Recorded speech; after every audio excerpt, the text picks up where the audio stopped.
विज्ञानरोचिपरिपूरितान्तर्बाह्याण्डकोशं हरितोपलाभं तर्काभयेतं विधिशर्वपूर्वगीर्वाणविज्ञानदमानतोऽस्मि। प्रथमो हनुमान्नाम द्वितीयो भीमयेव च पूर्णप्रज्ञस्तृतीयस्तु भगवत्कार्यसाधकः। बुद्धिर्बलं यशोधैर्यं निर्भयत्वम् अरोगता अजाड्यं वाक्पटुत्वं च हनुमत्स्मरणाद्भवेत्। पृथ्वीमण्डलमध्यस्थाः पूर्णबोधमतानुगाः वैष्णवा विष्णुहृदयाः तन्नमस्ये गुरुन् मम। जन्माद्यस्य यतोऽन्वयादितरतश्चार्थेष्वभिज्ञस्वराट् तेने ब्रह्महृदाय आदिकवये मुह्यन्ति यं सूरयः। तेजो वारिमृदां यथा विनिमयो यत्र त्रिसर्गो मृषा धाम्ना स्वेन सदा निरस्तकुहकं सत्यं परं धीमहि। सृष्टिस्थित्यप्येहानितिदृशितमो बन्धमोक्षाश्च यस्मात् अस्य श्रीब्रह्मरुद्रप्रभृतिसुरनरद्वेषशत्रुत्मकस्य विष्णोर्व्यस्ताः समस्ताः सकलगुणनिधिः सर्वदोषव्यपेतः पूर्णानन्दो व्ययो यो गुरुरपि परमः चिन्तयेतं महान्तम्। यं प्रव्रजन्तमनुपेतमपेतकृत्यं द्वैपायनो विरहकातर आजुहाव पुत्रेति तन्मयतया तरवोऽपि नेदुः तं सर्वभूतहृदयं मुनिमानतोऽस्मि। श्रीगुरुभ्यो नमः। हरिः ओಂ। ಶ್ರೀಮದ್ಭಾಗವತದ ಚತುರ್ಥ ಸ್ಕಂದ 20ನೇ ಅಧ್ಯಾಯ. ಅದರಲ್ಲಿ ಇವತ್ತು 13ನೇ ಶ್ಲೋಕ.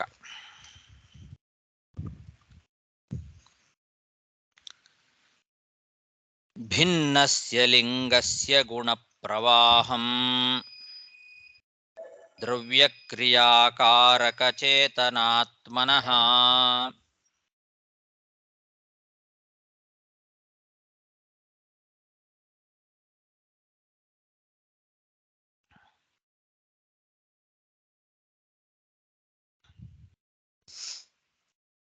ದೃಷ್ಟ್ವಾ ಸುಸಂಪತ್ಸು ವಿಪತ್ಸು ಸೂರಯೋ ನ ವಿಕ್ರಿಯಂತೆ ಮಯಿ ಬದ್ಧ ಸೌಹೃದಾಃ.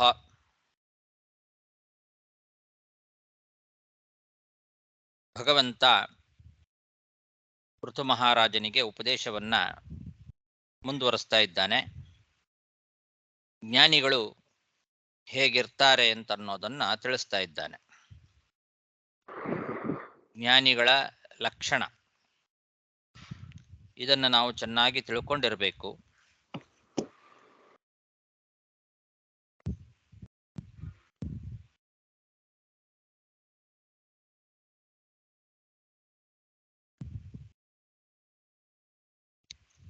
ನನ್ನಲ್ಲಿ ದೃಢವಾದ ಭಕ್ತಿಯನ್ನ ಇಟ್ಕೊಂಡಿರಬೇಕು.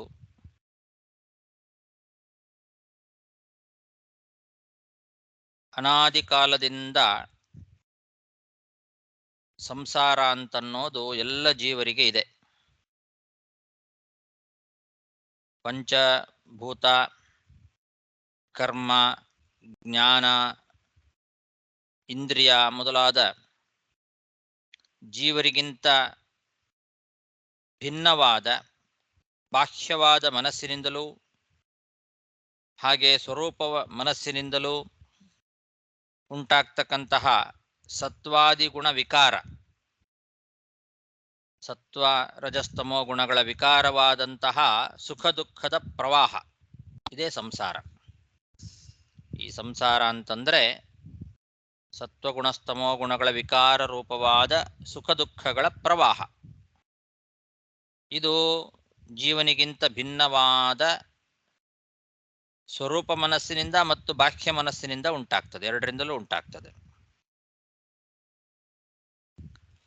ಇಂತಹ ಸಂಸಾರ ಅನಾದಿ ಕಾಲದಿಂದ ಇದೆ ಅಂತ ತಿಳ್ಕೊಳ್ಬೇಕು. ನಮಗೆ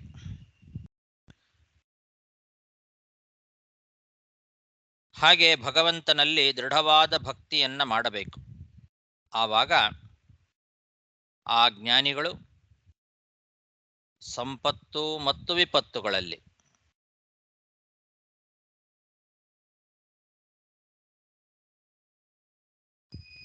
ವಿಕಾರಕ್ಕೆ ಒಳಗಾಗೋದಿಲ್ಲ ಅಂತ ಹೇಳ್ತಾ ಇದ್ದಾರೆ. ನ ವಿಕ್ರಿಯಂತೆ. ಸಂಪತ್ತು ಬರಲಿ ವಿಪತ್ತು ಬರಲಿ, ಆ ಎರಡು ಸಂದರ್ಭದಲ್ಲಿಯೂ ಕೂಡ ಅವರು ಯಾವುದೇ ವಿಕಾರಕ್ಕೆ ಒಳಗಾಗದೆ ಬದುಕಿದೆ ಸತ್ತೆ ಅನ್ನೋ ರೀತಿ ಹರ್ಷ ವಿಶೋಕ ಮೊದಲಾದ ಯಾವ ವಿಕಾರಗಳಿಗೂ ಕೂಡ ಒಳಗಾಗೋದಿಲ್ಲ ಅಂತ. ಯಾರು ಈ ರೀತಿ ತಿಳ್ಕೊಂಡಿರ್ತಾರೋ ಅಂಥವರು ಅವರು ಸಂಪತ್ತು ಮತ್ತು ವಿಪತ್ತುಗಳ ವಿಕಾರಗಳಿಗೆ ಒಳಗಾಗೋದಿಲ್ಲ. ಎರಡು ಸಮಯದಲ್ಲಿಯೂ ಕೂಡ ಏಕರೂಪರಾಗಿ ಇರ್ತಾರೆ ಅಂತ ಹೇಳ್ತಾ ಇದ್ದಾನೆ. ಇಲ್ಲಿ ಭಿನ್ನಸ್ಯ ಲಿಂಗಸ್ಯ ಅಂತಿದೆ. ಜೀವನಿಗಿಂತ ಭಿನ್ನವಾದ ಮನಸ್ಸು, ಆ ಮನಸ್ಸಿನ ಗುಣಗಳೇ ಸತ್ವಾದಿ ಗುಣಗಳ ವಿಕಾರ, ಸುಖ ದುಃಖದ ಪ್ರವಾಹ. ಆ ಸುಖ ದುಃಖಾದಿಗಳ ಪ್ರವಾಹ ಏನಿದೆ ಇದು ಸತ್ವಾದಿ ಗುಣಗಳ ಕಾರ್ಯರೂಪವಾದದ್ದು, ಮನಸ್ಸಿನಿಂದ ಉಂಟಾಗ್ತಕ್ಕಂಥದ್ದು. ಈ ಮನಸ್ಸು ಜೀವನಿಗಿಂತ ಭಿನ್ನವಾಗಿದೆ ಅಂತ ತಿಳ್ಕೊಳ್ಬೇಕು. ಭಿನ್ನಸ್ಯ ಲಿಂಗಸ್ಯ ಗುಣಪ್ರವಾಹಂ ಅಂತ. ಜೀವನಿಗಿಂತ ಭಿನ್ನವಾದ ಲಿಂಗದೇಹಕ್ಕೇನೆ ಜನನ ಮರಣ ರೂಪ ಗುಣಪ್ರವಾಹ ಅಂತ ಕೆಲವರು ವ್ಯಾಖ್ಯಾನ ಮಾಡಿದ್ದಾರೆ.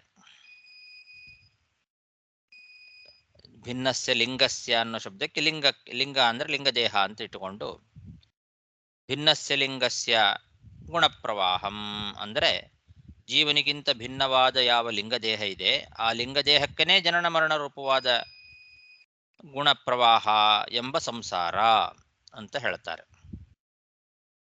ಆದರೆ ಲಿಂಗಕ್ಕೆ ದ್ರವ್ಯಕ್ರಿಯಾಕಾರಕ ಚೇತನಾತ್ಮನಃ ಅಂತ ಒಂದು ವಿಶೇಷಣ ಇದೆ. ಆದ್ರಿಂದ ಲಿಂಗ ಅಂದರೆ ಇಲ್ಲಿ ಲಿಂಗ ಶರೀರ ಅಂತ ಅರ್ಥ ಅಲ್ಲ. ಲಿಂಗ ಎಂದು ಕರೆಸಿಕೊಳ್ಳುವ ಮನಸ್ಸು ಎರಡು ವಿಧ. ಅದಕ್ಕೆ ಲಿಂಗ ಅಂತ ಯಾಕೆ ಕರೀತಾರೆ ಅಂದರೆ ಲೀನವಾದ ಅಜ್ಞಾತವಾದ ಪದಾರ್ಥವನ್ನು ತಿಳಿಸಿಕೊಡೋದು ಅನ್ನೋ ಅರ್ಥದಲ್ಲಿ ಅದಕ್ಕೆ ಲಿಂಗ ಅಂತ ಹೆಸರು. ಮನಸ್ಸಿಗೆ ಲೀನವಾದ ಅಂದ್ರೆ ಅಜ್ಞಾತವಾದ ಪದಾರ್ಥಗಳನ್ನು ತಿಳಿಸಿಕೊಡ್ತದೆ. ಆದ್ರಿಂದ ಲಿಂಗ ಅಂತ ಮನಸ್ಸಿಗೆ ಹೆಸರು. ಆ ಮನಸ್ಸು ಎರಡು ವಿಧ. ಅದನ್ನ ಭಿನ್ನಸ್ಯ ಮತ್ತು ಚೇತನಾತ್ಮನಃ ಅನ್ನೋ ಈ ಎರಡು ಪದಗಳು ಸ್ಪಷ್ಟವಾಗಿ ನಮಗೆ ತಿಳಿಸ್ತಾ ಇದೆ.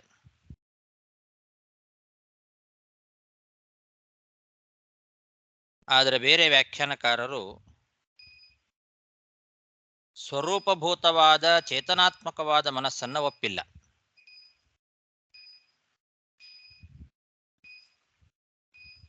ಅವರು ಕೇವಲ ಬಾಹ್ಯವಾದ ಚೇತನ, ಇದು ಬಾಹ್ಯವಾದ ಮನಸ್ಸನ್ನು ಮಾತ್ರ ಒಪ್ತಾರೆ. ಸ್ವರೂಪಭೂತವಾದ ಚೇತನಾತ್ಮಕವಾದ ಮನಸ್ಸು ಅಂತ ಒಂದಿದೆ ಅಂತ ಒಪ್ಪೋದಿಲ್ಲ ಅವರು. ಅದರಿಂದ ಚೇತನ ಅಂದರೆ ಜ್ಞಾನೇಂದ್ರಿಯ ಬುದ್ಧಿ ಚಿದಾಭಾಸ ಅಂತ ಹೀಗೆಲ್ಲ ಅರ್ಥವನ್ನು ಮಾಡಿ ಭಿನ್ನವಾದ ಲಿಂಗದೇಹಕ್ಕೆ ಸಂಸಾರ ಅಂತ ಹೇಳ್ತಾರೆ. ನಿಜ ಹೇಳಬೇಕು ಅಂದರೆ ಭಿನ್ನವಾದ ಜಡವಾದ ಮನಸ್ಸೇನಿದೆ ಅದು ಸ್ವರೂಪಭೂತವಾದ ಚೇತನಾತ್ಮಕವಾದ ಮನಸ್ಸಿನಿಂದ ಕೂಡ್ಕೊಂಡ್ರೆ ಮಾತ್ರ ದೇಹಾದ್ಯಭಿಮಾನ ಹುಟ್ಟುತ್ತದೆ. ಮನಸ್ಸು ಸ್ವರೂಪಭೂತವಾದದ್ದಿದೆ, ಚೇತನಾತ್ಮಕವಾದದ್ದು. ಆ ಮನಸ್ಸಿನಿಂದ ಈ ಜಡವಾದ ಮನಸ್ಸು ಸೇರ್ಕೊಳ್ಬೇಕು. ಅದು ಹೇಗೆ ಅಂದರೆ ಇದ್ದಲಿನಲ್ಲಿ ಬೆಂಕಿ ಸೇರ್ಕೊಂಡಂತೆ. ಅದು ಬೆಂಕಿ ಇದ್ದಲಿನ ಒಳಗೆ ಸೇರ್ಕೊಂಡು ಬಿಟ್ರೆ ಆ ಇದ್ದಲಿಗೂ ಬೆಂಕಿಗೂ ವ್ಯತ್ಯಾಸ ಗೊತ್ತಾಗೋದಿಲ್ಲ. ಇದ್ಲಿ ಅನ್ನೋದು ಬರೇ ಜಡವಾದ ಮನಸ್ಸಿದ್ದಂತೆ. ಅದರೊಳಗೆ ಸ್ವರೂಪಭೂತವಾದ ಚೇತನಾತ್ಮಕವಾದ ಮನಸ್ಸು ಸೇರ್ಕೊಂಡ್ರೆ ಬೆಂಕಿ ಸೇರ್ಕೊಂಡಂಗೆ, ಇದ್ದಲಿನ ಜೊತೆಗೆ ಬೆಂಕಿ ಸೇರ್ಕೊಂತು ಅಂತ ಆಯ್ತು ಅವಾಗ. ಆ ರೀತಿ ಮನಸ್ಸು, ಜಡವಾದ ಮನಸ್ಸು ಸ್ವರೂಪಭೂತವಾದ ಚೇತನಾತ್ಮಕವಾದ ಮನಸ್ಸಿನಿಂದ ಸೇರ್ಕೊಂಡ್ರೆ ಮಾತ್ರ ಈ ದೇಹಾದ್ಯಭಿಮಾನ ಹುಟ್ಟುತ್ತದೆ. ಅದರಿಂದ ಸಂಸಾರಕ್ಕೆ ಎರಡೂ ಮನಸ್ಸುಗಳು ಕೂಡ ಕಾರಣ. ಎರಡೂ ಮನಸ್ಸು, ಸ್ವರೂಪಭೂತವಾದ ಮನಸ್ಸು ಮತ್ತು ಭಿನ್ನಸ್ಯ ಲಿಂಗಸ್ಯ, ಈ ಜೀವನಿಗಿಂತ ಭಿನ್ನವಾದ ಜಡವಾದ ಮನಸ್ಸು, ಈ ಎರಡೂ ಕೂಡ ಕಾರಣ ಆಗಿದೆ. ಇದನ್ನ ಮಧ್ವಾಚಾರ್ಯರು ಷಾಡ್ಗುಣ್ಯ ಎಂಬ ಗ್ರಂಥದ ವಾಕ್ಯವನ್ನ ಉದಾಹರಿಸಿ ತಿಳಿಸಿಕೊಡ್ತಾ ಇದ್ದಾರೆ. ಜೀವಾದ್ ಭಿನ್ನಸ್ಯ ಮನಸೋ ಗುಣಾ ಸತ್ವಾದಯೋ ಮತಾಃ ತಜ್ಞಾತ್ವಾ ನ ವಿಕುರ್ವೀತ ಸ್ವಸ್ವರೂಪಂ ಮನಸ್ತಥಾ ಇತಿ ಷಾಡ್ಗುಣ್ಯೇ. ಜೀವನಿಗೆ ಅವನಿಗಿಂತ ಭಿನ್ನವಾದ ಮನಸ್ಸಿನಿಂದ, ಅಂದರೆ ಜಡವಾದ ಮನಸ್ಸು, ಜೀವಾದ್ ಭಿನ್ನಸ್ಯ ಮನಸಃ, ಜೀವನಿಗಿಂತ ಭಿನ್ನವಾದ ಮನಸ್ಸು ಅಂದರೆ ಜಡ ಮನಸ್ಸು, ಆ ಮನಸ್ಸಿನಿಂದ ಸತ್ವಾದಿಗುಣ ಕಾರ್ಯ ಪ್ರವಾಹ ರೂಪವಾದ ಸಂಸಾರ ಉಂಟಾಗ್ತದೆ. ಹಾಗೆ ಸ್ವಸ್ವರೂಪಭೂತವಾದ ಮನಸ್ಸೂ ಕೂಡ ಸಂಸಾರ ಕಾರಣ ಅಂತ ತಿಳಿಬೇಕು. ಈ ರೀತಿ ಎರಡೂ ಕೂಡ ಈ ಸಂಸಾರಕ್ಕೆ ಕಾರಣ ಅಂತ ತಿಳ್ಕೊಳ್ಬೇಕು ಅಂತ ಹೇಳ್ತಾ ಇದ್ದಾರೆ.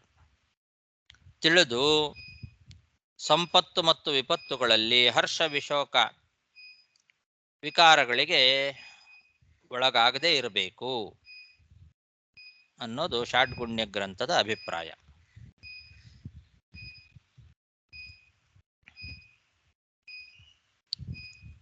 ಹಾಗಾಗಿ ಎರಡೂ ಮನಸ್ಸು ಕೂಡ ಕಾರಣವಾಗಿದೆ. ಸ್ವರೂಪಭೂತವಾದ ಮನಸ್ಸು ಈ ಜಡವಾದ ಮನಸ್ಸಿನ ಜೊತೆಯಲ್ಲಿ ಸೇರ್ಕೊಳ್ಬೇಕು. ಆವಾಗಲೇ ಅದು ಈ ಸುಖ ದುಃಖ ರೂಪವಾದ ವಿಕಾರಗಳಿಗೆ ಕಾರಣವಾಗ್ತದೆ.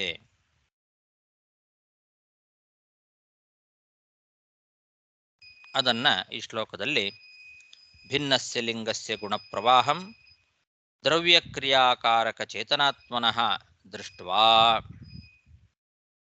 ಸಂಪತ್ಸು ವಿಪತ್ಸು ಸೂರಯಃ ನ ವಿಕ್ರಿಯಂತೆ.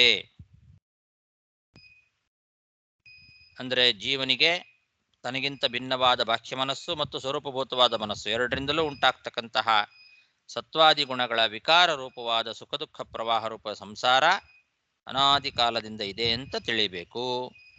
ಮತ್ತು ಮೈ ಬದ್ಧ ಸೌಹೃದಾಹ, ನನ್ನಲ್ಲಿ ದೃಢವಾದ ಭಕ್ತಿಯನ್ನು ಮಾಡಬೇಕು. ಆವಾಗ ಆ ಜ್ಞಾನಿಗಳು ಸುಸಂಪತ್ಸು ಮತ್ತು ವಿಪತ್ಸು, ಸಂಪತ್ತು ಮತ್ತು ವಿಪತ್ತುಗಳಲ್ಲಿ ಹರ್ಷ ಮತ್ತು ಶೋಕಗಳಿಗೆ ವಿಕಾರಗಳಿಗೆ ಒಳಗಾಗೋದಿಲ್ಲ.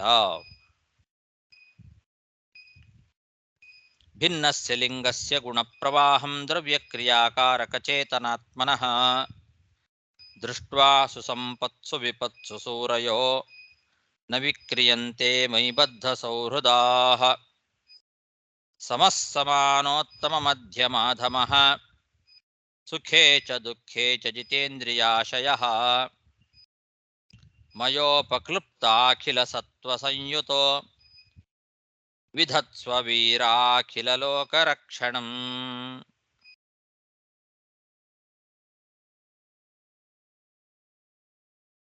ಸುಖ ಮತ್ತು ದುಃಖ ಎರಡು ಸಮಯದಲ್ಲಿಯೂ ಕೂಡ ಸಮಾನವಾಗಿರಬೇಕು ಅಂತ ಹೇಳಿದರು. ಸುಖ ದುಃಖಗಳಲ್ಲಿ ಸಮಾನನಾಗಿದ್ದು ಉತ್ತಮ ಮಧ್ಯಮ ಅಧಮ ಜನರೇನಿದ್ದಾರೆ ಅವರನ್ನ ಅವರವರ ಯೋಗ್ಯತಾನುಸಾರವಾಗಿ ಸಮಾನವಾಗಿ ಕಾಣಬೇಕು. ಸಮಾನೋತ್ತಮ ಮಧ್ಯಮಾಧಮಃ ಅಂತಂದ್ರೆ ಹಾಗೆ. ಸಮಾನೋತ್ತಮ ಮಧ್ಯಮಾಧಮಃ ಸಮಃ ಅಂದರೆ ಯಾರು ಯಾವ ಯೋಗ್ಯತೆಯಲ್ಲಿದ್ದಾರೋ ಅವರನ್ನ ಆ ಯೋಗ್ಯತಾನುಸಾರವಾಗಿ ಸಮಾನವಾಗಿ ಕಾಣಬೇಕು. ಎಲ್ಲರನ್ನೂ ಸಮಾನವಾಗಿ ಕಾಣಬೇಕು ಅಂತನ್ನೋ ಶಬ್ದಕ್ಕೆ ಉತ್ತಮರನ್ನು ಮಧ್ಯಮರನ್ನು ಅಧಮರನ್ನು ಒಂದೇ ರೀತಿಯಲ್ಲಿ ಕಾಣಬೇಕು ಅಂತ ಅರ್ಥ ಅಲ್ಲ. ಈಗಿನ ಕಾಲದಲ್ಲಿ ಸಮಾನತೆ ಅಂತ ಅನ್ನೋ ಶಬ್ದಕ್ಕೇನು ಅರ್ಥ ಹೇಳ್ತಾರಲ್ಲ ಅದಲ್ಲ. ನಿಜವಾದ ಸಮಾನತೆ ಅಂತಂದರೆ ಅವರವರ ಯೋಗ್ಯತಾನುಸಾರವಾಗಿ ಅವರನ್ನು ಕಾಣೋದೇ ಸಮಾನತೆ. ಉತ್ತಮರನ್ನ ಉತ್ತಮರು ಅಂತ ಕಾಣಬೇಕು, ಮಧ್ಯಮರನ್ನ ಮಧ್ಯಮರು ಅಂತಲೇ ಕಾಣಬೇಕು, ಅಧಮರನ್ನ ಅಧಮರು ಅಂತಲೇ ಕಾಣಬೇಕು. ಅದು ಬಿಟ್ಟು ಅಧಮರನ್ನು ಉತ್ತಮರನ್ನು ಒಟ್ಟಿಗೆ ಜೊತೆಗೆ ಸೇರಿಸಿ ಎಲ್ಲರೂ ಸಮಾನರು ಅಂತ ಕಂಡ್ರೆ ಆವಾಗ ಉತ್ತಮರಿಗೆ ಮಾಡುವ ಅಪರಾಧ ಆಗ್ತದೆ. ಅದು ಅವರು ಸಮಾನವಾಗಿ ಕಾಣಲಿಲ್ಲ, ಅಪರಾಧ ಮಾಡಿದರು ಅಂತ ಆಗ್ತದೆ. ಹಾಗಾಗಿ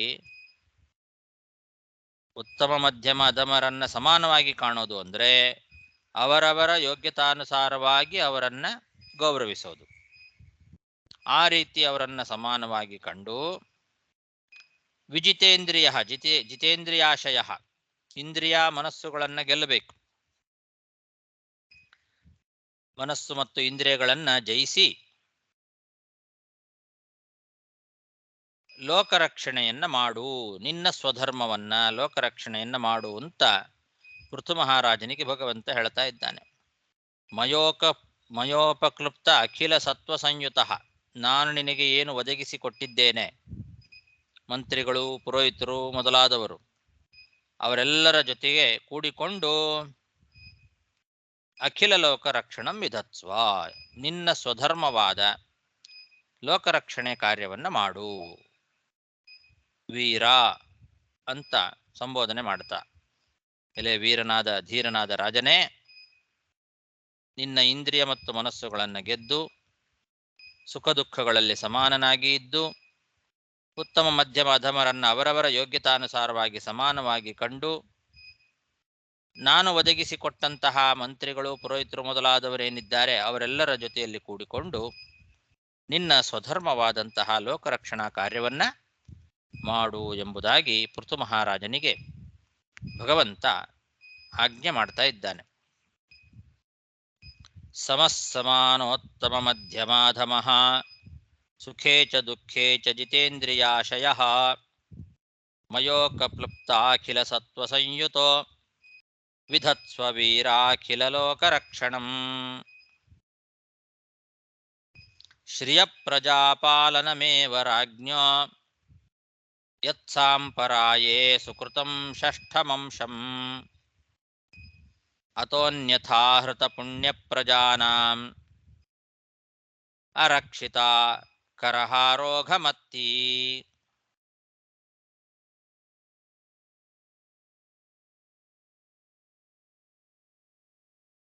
ಯಾಕೆ ಅಂತಂದ್ರೆ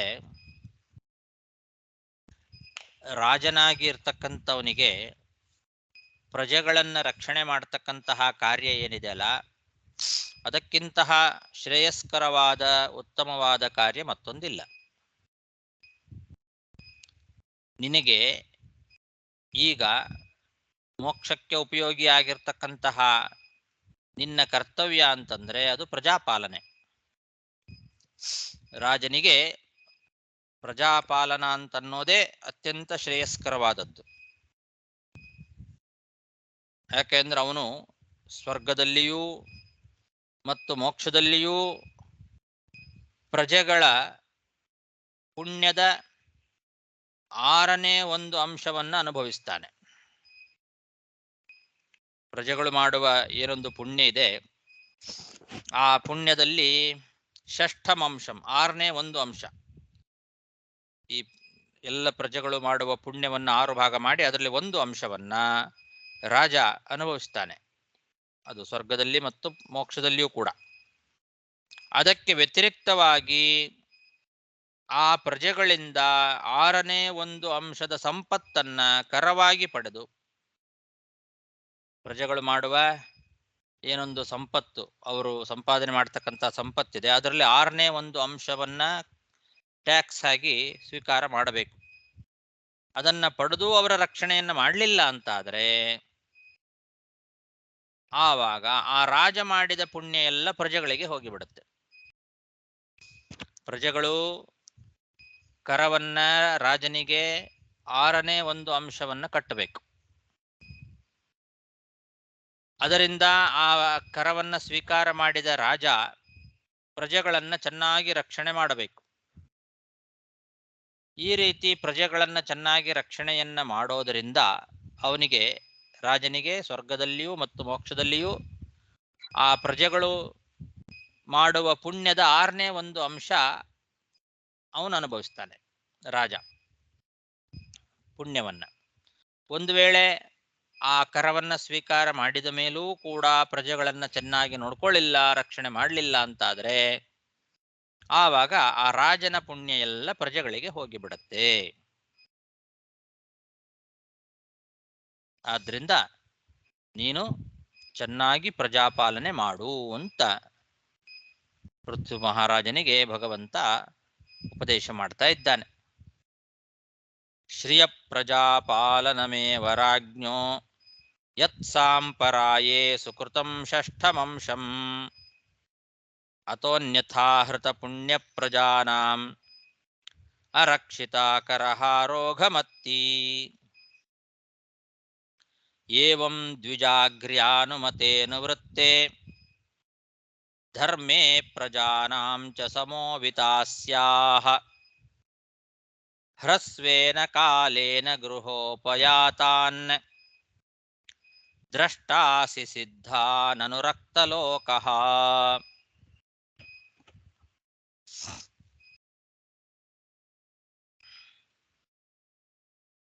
ಪ್ರಜಾಪಾಲನೆಯನ್ನ ಹೇಗೆ ಮಾಡಬೇಕು ಅಂತನ್ನೋದನ್ನ ಭಗವಂತ ಉಪದೇಶ ಮಾಡ್ತಾ ಇದ್ದಾನೆ. ಇದರಲ್ಲಿ ಎಲ್ಲ ಪ್ರಜೆಗಳನ್ನು ಕೂಡ ಸಮಾನವಾಗಿ ಕಾಣಬೇಕು ಅಂತ ಇದು ಒಂದು ನಿಯಮ ಇದೆ. ಸಮಾನವಾಗಿ ಕಾಣೋದು ಅಂದರೆ ಏನು? ಎಲ್ಲ ಪ್ರಜೆಗಳನ್ನು ಕೂಡ ಅವರವರ ಯೋಗ್ಯತಾನುಸಾರವಾಗಿ ಅವರವರನ್ನ ನೋಡ್ಕೊಳ್ಬೇಕು. ಅವರ ಯೋಗ್ಯತೆಗೆ ಕುಂದು ಆಗಬಾರದು. ಯಾರಿಗೂ ಕೂಡ ಯಾರ ಯೋಗ್ಯತಾನುಸಾರವಾಗಿಯೂ ಅವರ ಯೋಗ್ಯತೆಗೆ ಭಂಗ ಬರದೇ ಇರುವಂತೆ ನೋಡ್ಕೊಳ್ಬೇಕು. ಹೆಚ್ಚು ಆಗಬಾರದು, ಕಡಿಮೆನೂ ಆಗಬಾರದು. ಆ ಯೋಗ್ಯತೆಯನ್ನ ತಿಳ್ಕೊಂಡಿರ್ತಕ್ಕಂತಹ ಗುರುಗಳೇನಿದ್ದಾರೆ, ಆ ಗುರುಗಳ ಉಪದೇಶದಿಂದ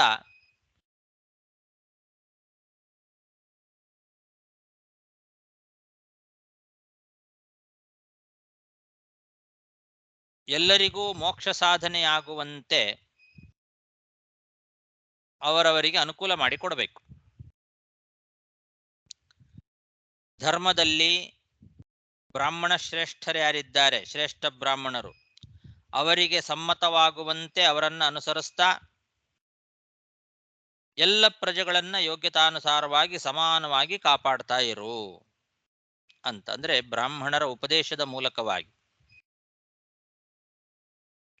ಯಾರು ಯೋಗ್ಯತಾ ಅಭಿಜ್ಞರಾದ ಗುರುಗಳಿದ್ದಾರೆ ಬ್ರಾಹ್ಮಣರು, ಅವರ ಉಪದೇಶವನ್ನು ಪಡೆದುಕೊಂಡು ಅವರಿಗೆ ಸಮ್ಮತವಾಗುವಂತೆ ಅವರನ್ನು ಅನುಸರಣೆ ಮಾಡ್ತಾ ಪ್ರಜೆಗಳನ್ನು ರಕ್ಷಣೆ ಮಾಡಬೇಕು. ಅಂದರೆ ಏನೇ ಒಂದು ಕಾರ್ಯ ರಾಜ ಮಾಡಬೇಕಾಗಿದ್ರೂ ಕೂಡ ಅದಕ್ಕೆ ಬ್ರಾಹ್ಮಣರ ಗುರುಗಳ ಆಶೀರ್ವಾದವನ್ನು ಪಡೆದುಕೊಂಡು ಅವರ ಮಾತಿನಂತೆಯೇ ನಡಿಬೇಕು. ತನ್ನ ಮನಸ್ಸಿಗೆ ಬಂದಂತೆ ಮಾಡೋದಲ್ಲ. ಯಾವುದೇ ಒಂದು ಕರ್ಮ, ಒಂದು ಹೆಜ್ಜೆ, ಯಾವುದೇ ಒಂದು ಶಾಸನ ಏನೇ ಮಾಡಬೇಕಾಗಿದ್ರೂ ಕೂಡ ರಾಜ ಅವನು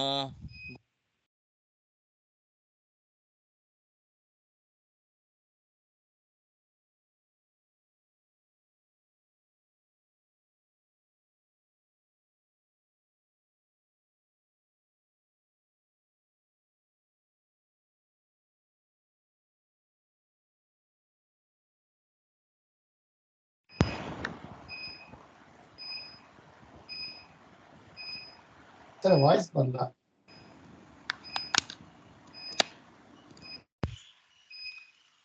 ಎಲ್ಲಿಂದ ಕೇಳಿಸ್ಲಿಲ್ಲ? ಯಾವುದೇ ಕಾರ್ಯ ಬ್ರಾಹ್ಮಣರ ಉಪದೇಶ ಕೇಳಿ ಮಾಡಬೇಕು. ಅದೇ ಇವಾಗ ತಾನೆ ಜಸ್ಟ್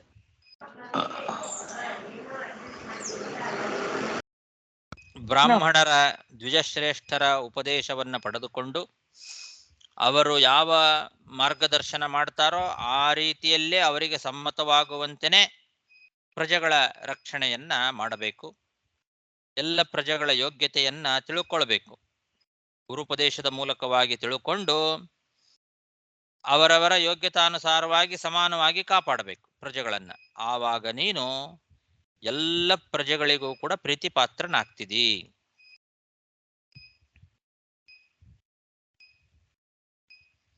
ಈ ರೀತಿ ಏನಾದರೂ ನೀನು ಎಲ್ಲ ಪ್ರಜೆಗಳಿಗೆ ಪ್ರೀತಿ ಪಾತ್ರನಾಗುವಂತೆ ರಾಜ್ಯಭಾರವನ್ನ ಮಾಡಿದಿ ಅಂತಾದರೆ ಕೆಲವೇ ದಿವಸಗಳಲ್ಲಿ ಸಿದ್ಧ ಪುರುಷರು, ಸನಕಾದಿ ಮುನಿಗಳಂತಹ ಸಿದ್ಧ ಪುರುಷರು ಅವರಾಗಿಯೇ ನಿನ್ನ ಮನೆಗೆ ಬರ್ತಾರೆ, ನಿನಗೆ ದರ್ಶನವನ್ನ ಕೊಡ್ತಾರೆ ಅಂತ ಹೇಳ್ತಾ ಇದ್ದಾನೆ ಭಗವಂತ.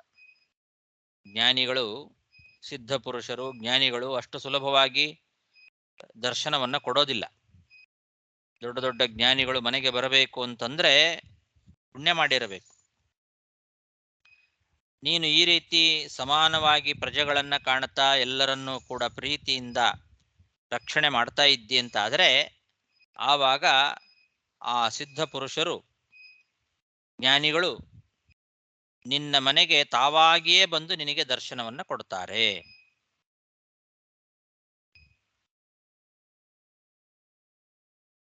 ಏವಂ ದ್ವಿಜಾಗ್ರ್ಯಾನುಮತೇನುವೃತ್ತೆ ಧರ್ಮೇ ಪ್ರಜಾನಾಂ ಚ ಸಮೋವಿತಾಸ್ಯಾಃ ಹ್ರಸ್ವೇನ ಕಾಲೇನ ಗೃಹೋಪಯಾತಾನ್ ದ್ರಷ್ಟಾಸಿ ಸಿದ್ಧಾನನುರಕ್ತಲೋಕಃ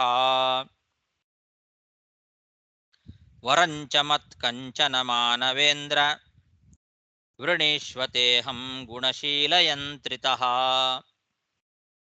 ನಾಹಂ ಮಖೈಸ್ತೆ ಸುಲಭಸ್ತಪೋಭಿಃ ಯೋಗೇನ ವಾ ಯತ್ ಸಮವೃತ್ತವರ್ತಿ. ಹಾಗೆ ಭಗವಂತ ಋತು ಮಹಾರಾಜನಿಗೆ ಹೇಳ್ತಾ ಇದ್ದಾನೆ, ಲೇ ರಾಜನೇ, ಮಾನವೇಂದ್ರ ಅಂತ ಸಂಬೋಧನೆ ಮಾಡ್ತಾ ಇದ್ದಾನೆ. ಅಂದ್ರೆ ರಾಜನೇ, ಮನುಷ್ಯರಿಗೆ ಒಡೆಯನೇ,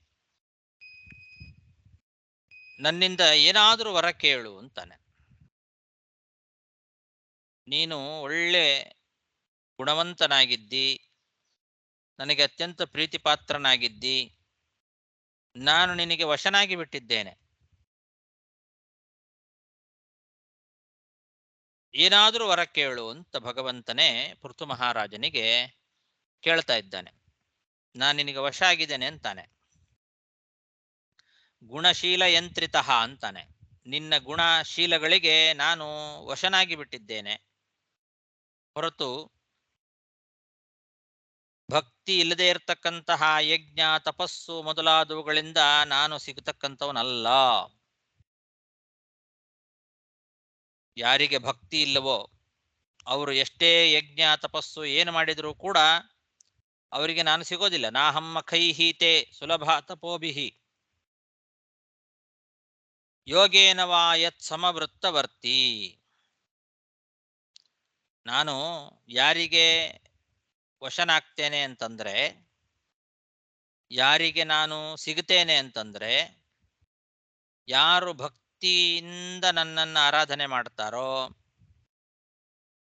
ಒಳ್ಳೆ ಗುಣ ಶೀಲ ಮೊದಲಾದವುಗಳನ್ನ ಯಾರು ಪಡ್ಕೊಂಡಿರ್ತಾರೋ ಅಂಥವರಿಗೆ ನಾನು ವಶ ಆಗ್ತೇನೆ. ಎಲ್ಲರನ್ನೂ ಕೂಡ ಅವರವರ ಯೋಗ್ಯತಾನುಸಾರವಾಗಿ ಸಮಾನವಾಗಿ ಯಾರು ಕಾಣ್ತಾರೋ, ಅಷ್ಟಾಂಗ ಯೋಗ ಪರನಾಗಿ, ಯೋಗೇನ ಅಂದ್ರೆ ಹಾಗೆ ಅಷ್ಟಾಂಗ ಯೋಗ ಪರನಾಗಿ ಎಲ್ಲರ ಜೊತೆಗೆ ಯಾರು ಯೋಗ್ಯತಾನುಸಾರವಾಗಿ ಅವರನ್ನು ಸಮಾನವಾಗಿ ವರ್ತನೆ ಮಾಡ್ತಾರೋ ಅವರ ಒಳಗೆ ನಾನು ಸನ್ನಿಹಿತನಾಗಿ ಇರ್ತೇನೆ ಅಂತಾನೆ.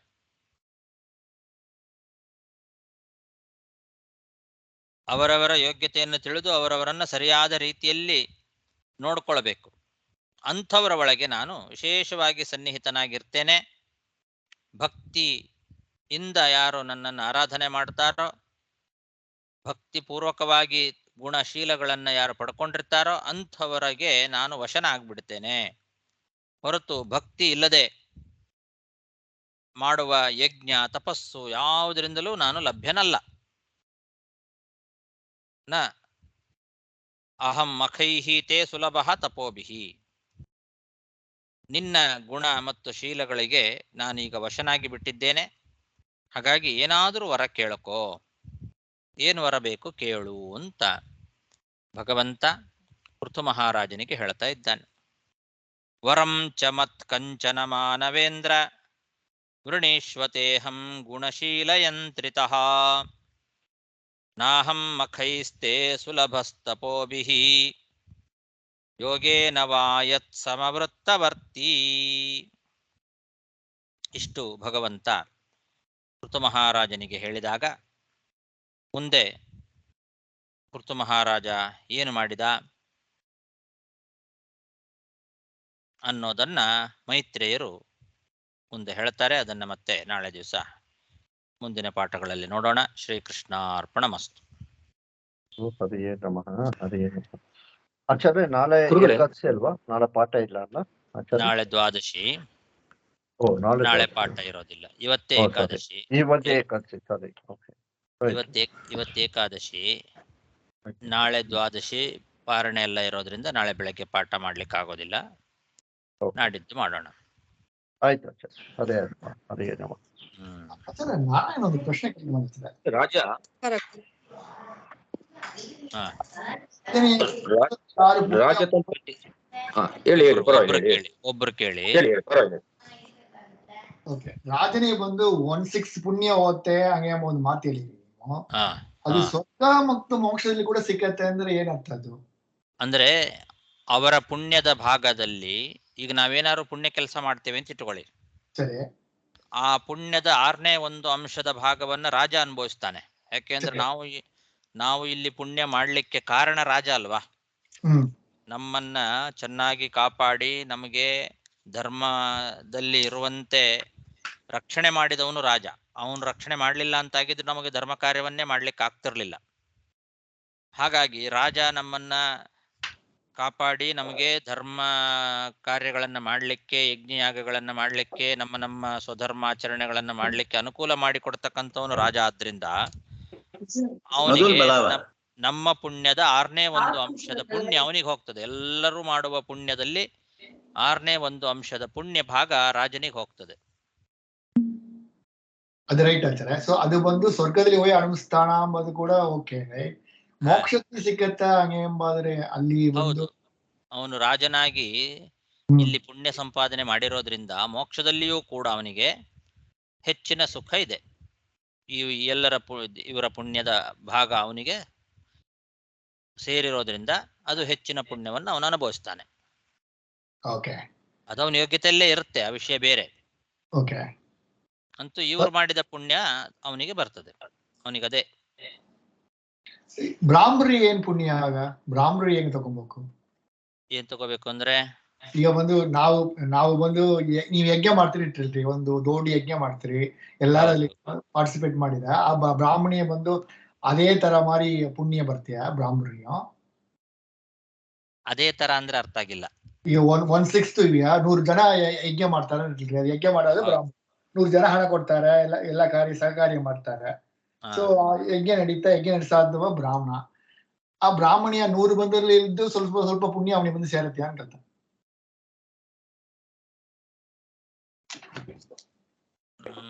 ಅರ್ಥ ಆಗ್ತಾ ಇಲ್ಲ ನಂಗೆ ಸರಿಯಾಗಿ. ಆಕ್ಚುಲಿ ಯಾರು ಮಾಡ್ತಾರಲ್ಲ ಇವಾಗ ಪುಣ್ಯ, ಈಗ ಬ್ರಾಹ್ಮಣರು ಹೋಮ ಮಾಡ್ತಾರೆ ಅಂತ ಇಟ್ಕೊಳ್ಳಿ, ಯಜ್ಞ ಯಾಗಗಳನ್ನೆಲ್ಲ ಮಾಡೋರು ಬ್ರಾಹ್ಮಣರು. ಸರಿ. ಆ ಬ್ರಾಹ್ಮಣರು ಮಾಡುವ ಪುಣ್ಯ ಪೂರ್ತಿ